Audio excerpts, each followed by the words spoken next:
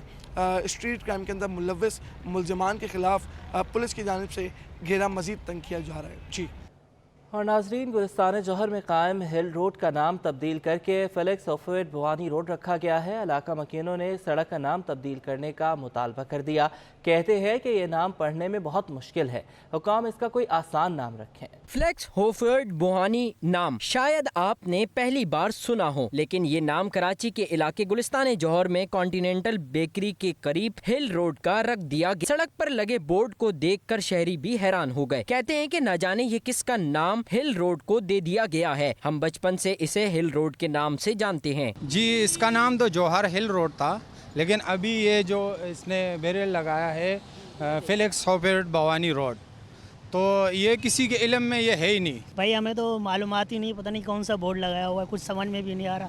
اس کا جو پرانا نام ہے ان کو چاہیے کہ وہی واپس دے دیں اس کو۔ فلیکس ہوفورڈ بوانی ویسٹ امریکہ کی ایک ریاست ایواری کوسٹ کے پہلے صدر اور پہلے وزیر اعظم تھے، جنہوں نے اپنی بے باک لیڈرشپ کی بدولت اپنی ریاست میں کامیابیاں سمیٹیں، لیکن کراچی میں شاہراہ کو ان کے نام سے منسوب کرنا سمجھ سے بالاتر ہے، جس پر شہریوں نے اس شاہراہ کا نام تبدیل کرنے کا مطالبہ کر دیا ہے۔ کیمرامین حسن اقبال کے ساتھ سید نعمان گل، سٹی 21۔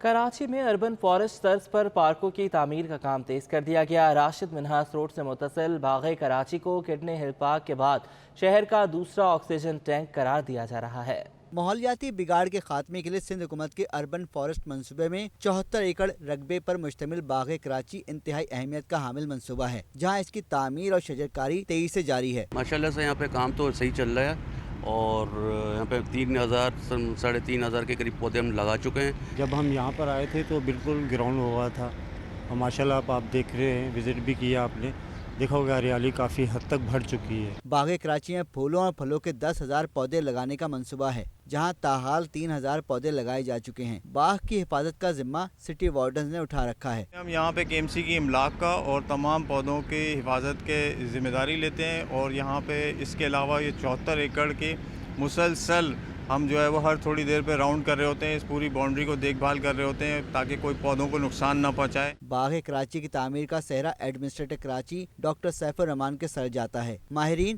کڈنی ہل پارک کے بعد اسے دوسرا آکسیجن ٹینک قرار دے رہے ہیں۔ کیمرامین ابراہیم خان کے ہمراہ رضوان احمد، سٹی 21۔